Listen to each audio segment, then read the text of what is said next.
जय हिंद दोस्तों, त्यागी trading tips में आपका स्वागत है। दोस्तों, इस वीडियो के अंदर बात करने वाले हैं, एक सब्सक्राइबर है, आप में से ही एक पर्सन है जिन्होंने पूछा है कि एक सवाल का जवाब डिटेल में दे दीजिए कि आप डेली एफआईडीआईस का डेटा दिखाते हैं। बड़ा कंफ्यूजन पैदा हो रहा है कि जितना एफआईस खरीदते हैं, जितना एफआईस बेचते हैं, उतना ही डीआईस खरीदते हैं, तो आखिर मार्केट गिर क्यों रहा है? स्वाभाविक है और इसका जवाब मिलना भी जरूरी है, क्योंकि अगर दूसरी साइड में उतने ही लोग अगर खरीदने वाले हैं या उतना ही माल अगर खरीदा जा रहा है, तो एफआई इसमें क्या हीरे लगे हैं? आखिर मार्केट गिर क्यों रहा है? देखिए, इन्होंने पूछा है, हर हर महादेव, मुझे ये समझ नहीं आ रहा है कि एफआई बेच रहे हैं, डीआईस खरीद रहे हैं उतने ही अमाउंट में, तो फिर बाजार गिर क्यों रहा है? डिटेल में एक वीडियो बना दीजिए कि आखिर बाजार के अंदर ऐसी क्या चीज़ें हो रही हैं जो समझ में नहीं आ रही हैं। एफआईडीआईस के अलावा भी कोई क्या ऐसी फोर्स है या कोई एक ऐसी ताकत है जो मार्केट को गिरा रही है, जो सामने से दिखाई नहीं दे रहा है? आखिर कौन सा वो हिडन पॉइंट है जो समझ में नहीं आ रहा है? तो उसके लिए सबसे पहले हम देख लेते हैं, कल का एक बार डेटा फिर रिपीट करते हैं कि डेटा के अंदर क्या हुआ था, पिछले मंथ में क्या हुआ था, उससे पहले मंथ में क्या हुआ था, और डीआईस ने एक मंथ के अंदर कितना बेचा, एफआईज ने कितना बेचा, डीआईज ने कितना खरीदा, उसको एक बार देख लेते हैं। थोड़ी सी प्रीवियस हिस्ट्री के बारे में जानकारी थोड़ी सी देता हूँ और उसके बाद यहाँ पर डिटेल में चर्चा करते हैं। चलिए दोस्तों, कुछ भी मैं यहाँ पर छिपा कर नहीं रखता हूँ, लेकिन सवाल बहुत ही जेन्युइन है और इसका जवाब भी मिलना बहुत ज़्यादा ज़रूरी है, क्योंकि अगर जवाब नहीं मिलेगा तो एक चीज़ दिमाग के अंदर आएगी कि कहीं मार्केट में कोई उल्टा पुल्टा तो नहीं चल रहा है, ज़बरदस्ती वैसे ही तो नहीं गिरा दिया जाता है, एक विश्वास सा उड़ जाता है मार्केट के अंदर। लेकिन मार्केट के अंदर वो चिंगारी, वो साइकोलॉजी, कौन सी ऐसी साइकोलॉजी है जो सारे रिटेल निवेशकों को मजबूर कर देती है, खरीदने पर भी बेचने पर भी, और इसका फ़ायदा कौन उठाता है और इसकी चिंगारी कौन लगाता है? ये सारी बात आपको समझ में आनी चाहिए। तो सबसे पहले आप यहाँ पर देखिए कि डेली का डेटा कुछ दिन का देख लेते हैं हम, या फिर डायरेक्टली अगर आप देखना चाहते हैं पहले 1-2 दिन का देख लीजिए। 14 फरवरी का डेटा देखिए, 4,294 करोड़ का इन्होंने माल बेचा है। किसकी बात कर रहे हैं हम? पहले एफआईस की।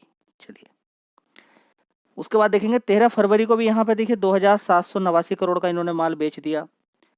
12 फरवरी को देखें, बेचने का मतलब ये नहीं है कि बेचा ही है, खरीदा बिल्कुल नहीं। कैसे होती है कैलकुलेशन मैं आपको बता देता हूँ। जैसे कि टोटल मान के चले कि आज एफआईज ने 3 करोड़ का माल खरीदा, बेच कितने का दिया?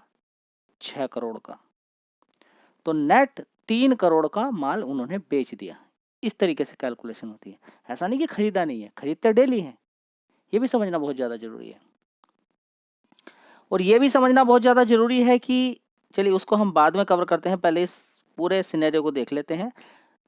सारी जो बातें हैं, पूरी जो ताला है किस तरीके से खोलना है, कैसे पहुंचना है वहां तक, वो धीरे धीरे करके आपकी इस वीडियो के अंदर एंड तक आपको समझ में आ जाएगा। 13 फरवरी की बात करते हैं, 2,789 करोड़ का माल इन्होंने बेचा है। इसी तरीके से अगर आप देखते चले जाएं तो अगर ये आपको रेड रेड दिखाई दे रहा है, इधर करोड़ की संख्या है, तो आपको सारी चीज़ें समझ में आ जाएगी। बस एक दिन इन्होंने 4 फरवरी को 809 करोड़ का माल खरीदा था, नहीं तो पूरा मंथ निकल गया, इन्होंने सिर्फ माल बेचा ही है। अगर मंथ वाइज भी देख लेते हैं तो फरवरी में अभी तक ये कितना माल बेच चुके हैं? 29,000 करोड़ का अभी तक, 14 फरवरी तक। जनवरी की बात करते हैं, 87,000 करोड़ का इन्होंने माल बेचा। दिसंबर में थोड़ी सी राहत थी, नवंबर में थोड़ी सी राहत थी। नवंबर में राहत देने का सिर्फ यही कारण था कि आप रुके रहें, आप अभी रुके रहें, कुछ नहीं होने वाला है। उसके पीछे का कारण यही था कि अक्टूबर मंथ में 1,14,000 करोड़ का माल इन्होंने बेचा था। अक्टूबर में बड़ी गिरावट, ज़्यादातर लोग नुकसान के अंदर। लेकिन स्टॉक मार्केट के अंदर लोग आते हैं तो उनको मालूम है कि थोड़ा बहुत नुकसान देखना होता है। 10-5% का नुकसान या 5% का, या जो जो बड़ा प्रॉफिट हो रहा था वो प्रॉफिट थोड़ा सा कम हो गया, चलता है। लेकिन बड़ा प्रॉफिट था, 2 लाख 3 लाख का फायदा हो रहा था, 3 लाख से आज 3 लाख का नुकसान हो रहा है। बस ये बड़ी टेंशन वाली बात हो जाती है कि आखिर स्टॉक मार्केट में ऐसा क्या हुआ कि इतनी बड़ी गिरावट गिरावट ही गिरावट है, रुकने का नाम ही नहीं ले रही है। ठीक है, तो ये बात आपकी समझ में आ गई है जी। ये बात तो हमारी समझ में आ रही है कि एफआईज ने माल बेचा है। क्या किसी ने खरीदा भी है? तो हम यहाँ पर क्लिक करते हैं और डीआईएस के कॉलम में पहुँच जाते हैं और यहाँ पर हमें ग्रीन ग्रीन नज़र आता है। तो हम इसी तरीके से सबसे पहले हम अक्टूबर मंथ में ही देखते हैं। अक्टूबर मंथ में जो इतना बड़ा माल इन्होंने बेचा था, तो डीआईएस ने खरीदा भी है 1,07,000 करोड़ का माल। इसी तरीके से अब यहाँ पर हम फरवरी की बात करें तो 26,000 करोड़ का माल अभी तक खरीद चुके हैं डीआईएस। और इससे पहले वाले क्वार्टर में 86,000 करोड़ का माल इन्होंने खरीदा है, दिसंबर में 34,000 करोड़ का और नवंबर में 44,000 करोड़ का। मतलब जहां पर इन्होंने कम बिकवाली करी है तो वहां पर इन्होंने कम खरीदा है, जहां पर उन्होंने ज़्यादा बिकवाली करी है, बस यही सबसे बड़ा खेल है। यही सबसे बड़ा खेल है। आखिर ऐसा होता क्यों है? देखिए, दुनिया के अंदर बहुत सारी चीज़ें हैं, नहीं सोचे तो हम नहीं सोचे, कोई फर्क नहीं पड़ता है, चल रहा है, बस आपको खाना मिलता रहना चाहिए, आपकी लाइफ चलती रहेगी। सोचने के लिए बहुत कुछ पड़ा हुआ है। जिन लोगों ने सोचा है उनकी फैसिलिटीज आप ले रहे हैं जी। कैसे? सबसे पहली बात तो ये, जिन लोगों ने सोचा विचारा उन्होंने गूगल बना दिया, उन्होंने यूट्यूब बना दिया। ठीक है, जिन्होंने सोचा विचारा उन्होंने मोबाइल बना दिया। ठीक है, जिन्होंने सोचा विचारा उन्होंने बड़ी बड़ी कंपनी खड़ी कर दी है। आप देख रहे हैं अलग अलग चीज़ें आपको देखने को मिल जाती हैं। आपको लगता है कि जो कपड़ा आप पहनते हैं आसानी से बनता है, जो लोहा स्टील आप देखते हैं वो आसानी से बनता है, आपके घर पे जो बिजली आ जाती है वो आसानी से बनती है, रेफ्रिजरेटर, वॉशिंग मशीन है, एयर कंडीशनर, वो क्या आसानी से सब कुछ चीज़ें देखने को मिलती हैं। किसी ने मोबाइल बनाया होगा, क्या वो आसानी से बन गया होगा? लैपटॉप आपके पास, डेस्कटॉप है आपके पास, क्या वो आसानी से बन गया? उसके अंदर दिमाग नहीं लगाया होगा। ठीक है, देखिए, नहीं करने वाले के लिए कुछ नहीं है। शेयर डेली गिरेंगे बढ़ेंगे। क्या आपके एरिया के अंदर ऐसा हो रहा है कि आज रिलायंस इंडस्ट्री इतना बढ़ गया या फिर आज इतना मार्केट गिर गया? नहीं, किसी को मालूम नहीं है। आप उसके बारे में सोच रहे हैं, आपने डीमैट अकाउंट खोला है, आपने शेयर खरीदे हैं, आप डेली अपडेट ले रहे हैं, तो आपको उसके बारे में मालूम है, नहीं तो किसी को कोई मालूम नहीं है। स्टॉक मार्केट के अंदर किसी को ज़्यादा नॉलेज है, किसी को कम नॉलेज है, लेकिन बात उससे नहीं बनती है। एवरेज में क्या है? तो एवरेज में तो कम ही नॉलेज मानी जाएगी। 100 में से अगर देखें कैलकुलेशन तो 70-75 लोग या फिर 50 लोग तो ऐसे ही माने जाएंगे जिनको नॉर्मल ही जानकारी है जी। अगर बड़ी जानकारी सभी के पास हो जाए तो बहुत बड़ा खेल हो सकता है। अगर सबको बहुत बड़ी जानकारी हो जाए तो मार्केट हिलेगा ही नहीं। जब बड़ी जानकारी होगी, बड़ी इन्फॉर्मेशन होगी, इसका मतलब क्या होगा कि कोई नुकसान लेना पसंद नहीं करेगा। नुकसान नहीं होगा तो फिर प्रॉफिट किसका होगा? समझिए ना। अगर डीआईज ने नीचे खरीद रहा, कोई ऊपर नीचे खरीदा है उन्होंने जबरदस्त, ऊपर कोई खरीदने वाला ही नहीं है, तो वो बेचेंगे कैसे माल? वो माल बेचेंगे कैसे? अगर आप इतनी बड़ी ही कैलकुलेशन कर लेते हैं कि नीचे तो मार्केट था, बहुत ज़्यादा नीचे मार्केट था, और आज की डेट में मार्केट ऊपर है, तो मैं क्यों खरीदूं? तब तो बिल्कुल मार्केट बंद ही हो जाएगा जी। रिजल्ट क्या निकलता आउटपुट मार्केट का? मार्केट का आउटपुट सिर्फ एक ही है कि बड़ा प्लेयर ही पैसा कमा कर लेकर जाएगा। क्या छोटा निवेशक नहीं पैसा कमाएगा? कमाएगा, उसका रेशियो कम रहेगा जी। फिर हमारा क्या होगा? आप उस रेशियो के अंदर आइए। आपको करना ये है, क्या हर कोई आ सकता है? देखिए, हर कोई आएगा तो मार्केट ही बंद हो जाएगा।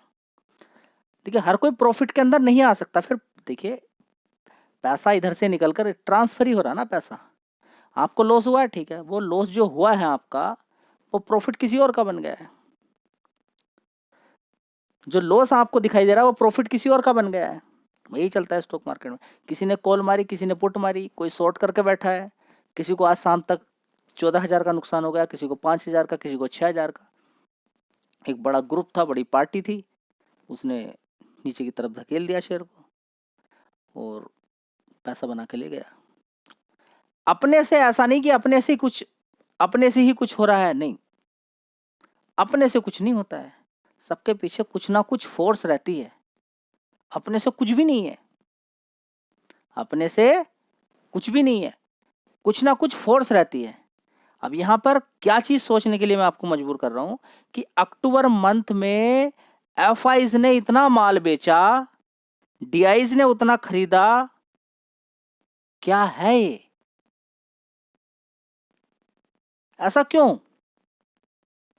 क्या किसी होटल के अंदर बैठ के डिस्कशन हुआ था, या कुछ और मैटर है, या दोनों की साठ गांठ है, या तू खरीद मैं बेचूं इससे प्रेशर बनाना है? प्रेशर कैसे बनाया जाता है मार्केट के अंदर, क्या आपको मालूम है? क्या आप सुबह निकलते हैं, सुबह जैसे ही सिस्टम खोल कर बैठते हैं, क्या आप किसी शेयर को गिरा सकते हैं? क्या आप जानते हैं कि शेयर को कैसे गिराया जाता है, कैसे बढ़ाया जाता है? जी वो तो हम में नहीं आता है। खेल सारा यही है ना, कि आपको नहीं आता है, उनको आता है। जिसको आता है उसके पास चाबी है ताला खोलने की, उस पर करोड़ों रुपए है, उसको मालूम है कि कैसे शेयर के अंदर प्रेशर बनाया जा सकता है, कैसे स्टार्टिंग में शेयर को खरीदना है, इतने समय हम बेचेंगे तो कोई रोक ही नहीं सकता, मार्केट गिरेगा। वो कोरोना वायरस उससे पहले कई कई बार ये प्रैक्टिकल कर चुके हैं।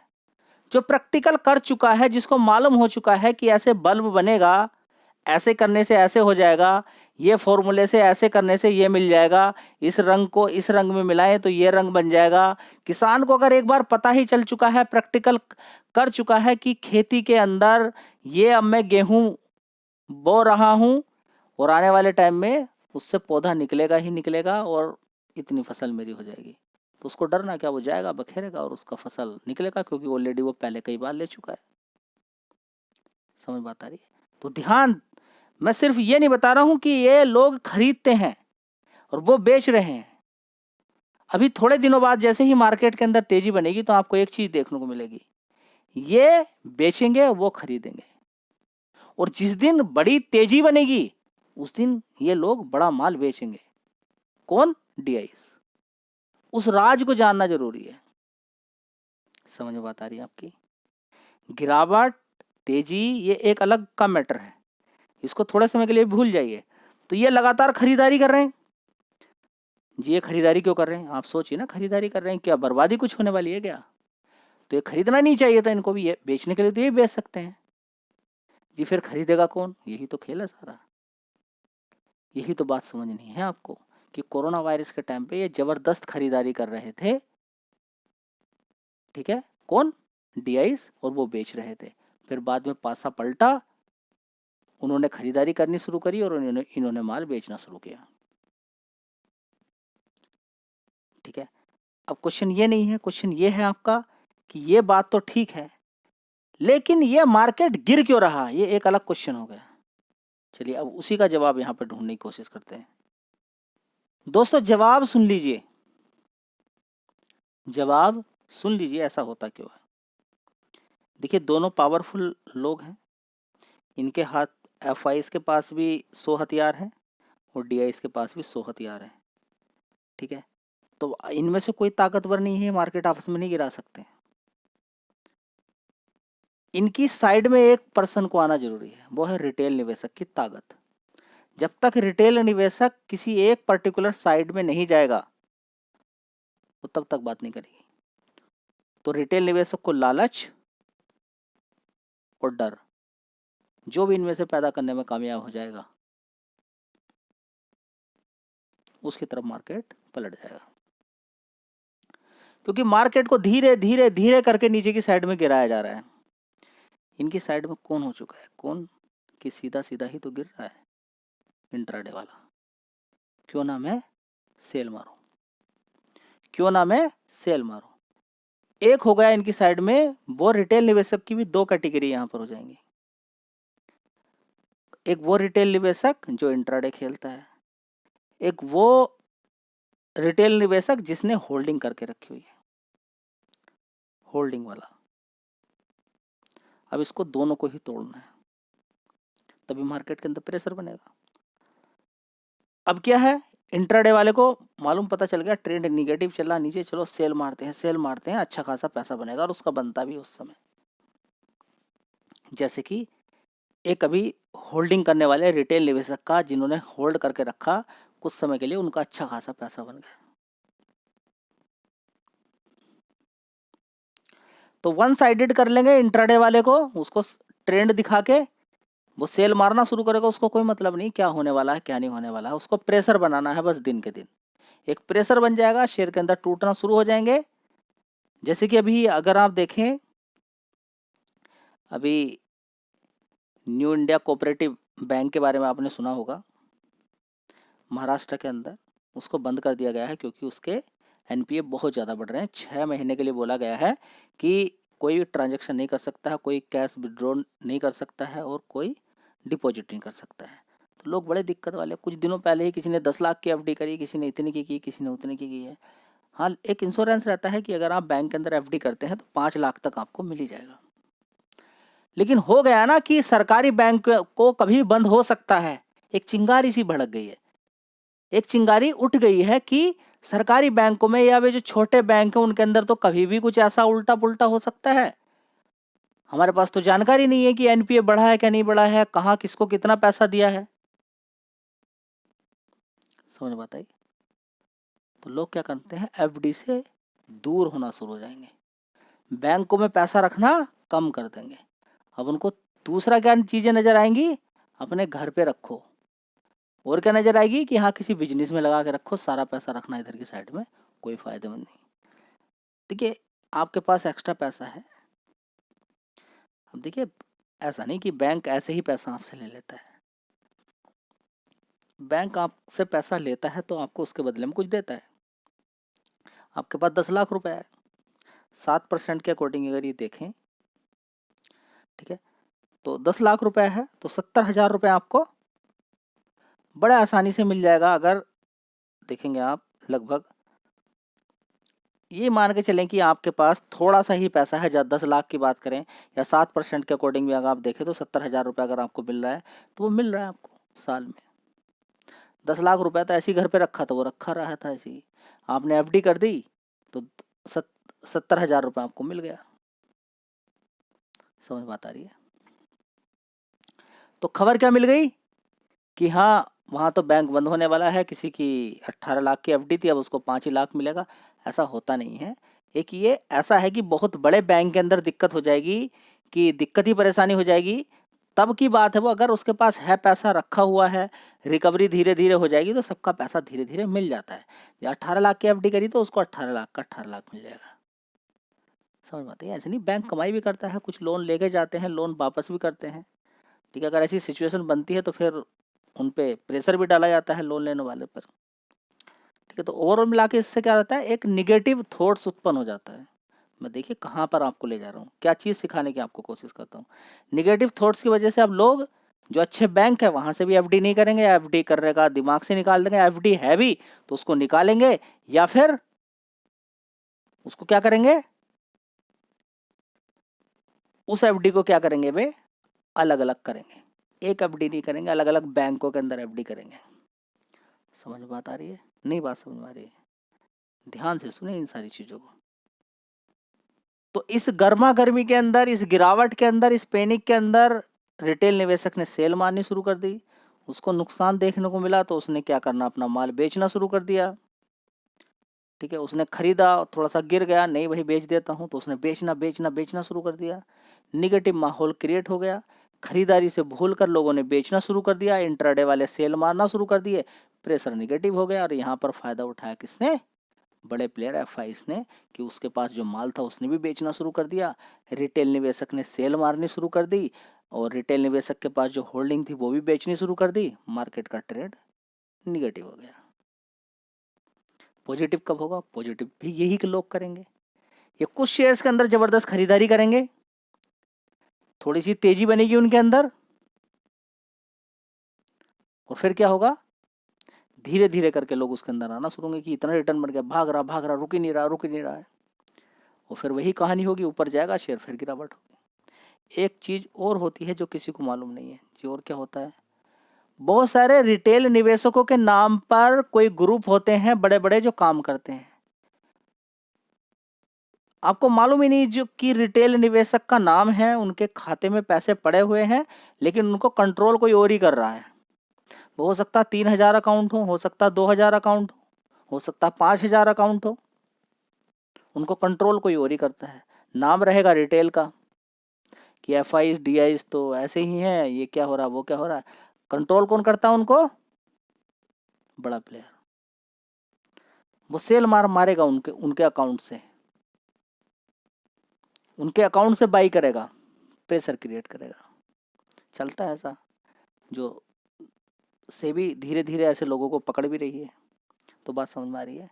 प्रेशर क्रिएट किया जाता है, रिटेल निवेशक को अपने साथ लिया जाता है उसी ट्रेंड के अकॉर्डिंग, तब जाके मार्केट के अंदर गिरावट होती है। वीडियो अच्छी लगी लाइक शेयर कर दीजिएगा। जय हिंद, वंदे मातरम।